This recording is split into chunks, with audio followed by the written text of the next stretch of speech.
आज चाहिँ हाम्रो लामो समयपछि भेलटारमा रकम पाथिभरा दर्शन गर्ने भन्ने प्लान बनेको थियो। हाम्रो चाहिँ भेट नभएको धेरै भएको थियो, किनभने मेरो पनि थर्ड एक्जाम चलिरहेको थियो। उसको पनि घर गएको थियो कि काम परेर, अनि खासै भेट कुराकानी पनि भएको थिएन। हाम्रो पाथिभरा जाने प्लान चाहिँ 5:30मा घरबाट निस्किने भन्ने भएको थियो, तर प्लान गरेर यस्तो भएन। त्यसरी 6 बजे घरबाट निस्केँ, अनि उसले चाहिँ ढिलो भइसक्यो, डाइरेक्ट धरान आइज ल भनेको थियो र धरानतिर म चाहिँ डाइरेक्ट लागेँ।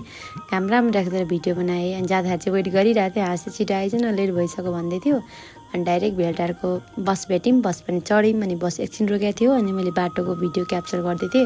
हामी चाहिँ लामो समयपछि भेट भएको थियो क्या, अनि गफ गर्दै चिसो हावा इन्जोय गर्दै जाँदै थियौँ। हामी चाहिँ मजाले इन्जोय गर्दै जाँदै थियौँ। यो धरानको जङ्गल भइहाल्यो, यो धरान मेन चोक भइहाल्यो, सबैलाई थाहा छँदैछ। त्यसपछि फेरि हामी भेटारतर्फ लाग्यौँ।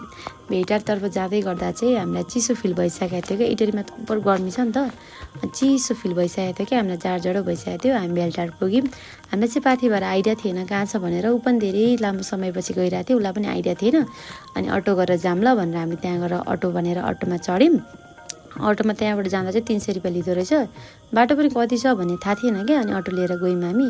अनि बाटोमा गफ गर्दै भिडियो गर्दै फोटो खिच्दै हामी गयौँ। त्यसपछि बाटो एकदमै राम्रो थियो, हेर्दाखेरि भ्यूहरू पनि राम्रो आएको थियो। चिसो फिल भइरहेको थियो। उहाँले पनि ज्याकेट लाउनु भएको छ, हामीले पनि ज्याकेट चाहिँ बोकेको थियौँ, तर चिसो हावा खान मन लागेर ज्याकेट नलाई चिसो हावा खाँदै भ्यू हेर्दै हामी फेरि पाथिभरातर्फ लाग्यौँ।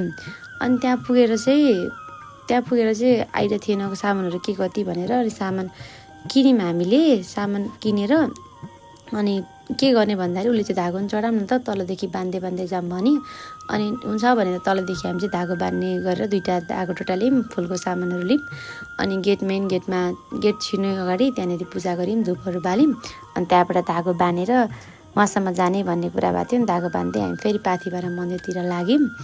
अनि यो मन्दिर चढ्दै जाँदाखेरि चाहिँ सिडी चढ्दै जाँदाखेरि चाहिँ मलाई चाहिँ टिकटकमा आउँछ नि, हो इज अ टेम्पल हो त भन्ने भिडियो याद आइरहेको थियो क्या। अनि धागो बाँध्दै गफ गर्दै फेरि हामी एकअर्काको भिडियो गर्दै फेरि हामी पाथिभरातर्फ लाग्यौँ।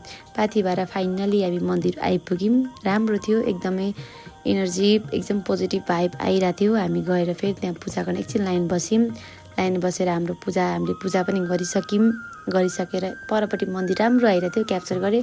अनि क्यामेरामा फोटो खिचौँ न त भनेर क्यामेरामा फोटो खिच्यौँ, तर क्यामेराको फोटो चाहिँ मेरो मोबाइलको भन्दा पनि नराम्रो आएको रहेछ होइन, हामीलाई पछि पठाइदिएको थियो।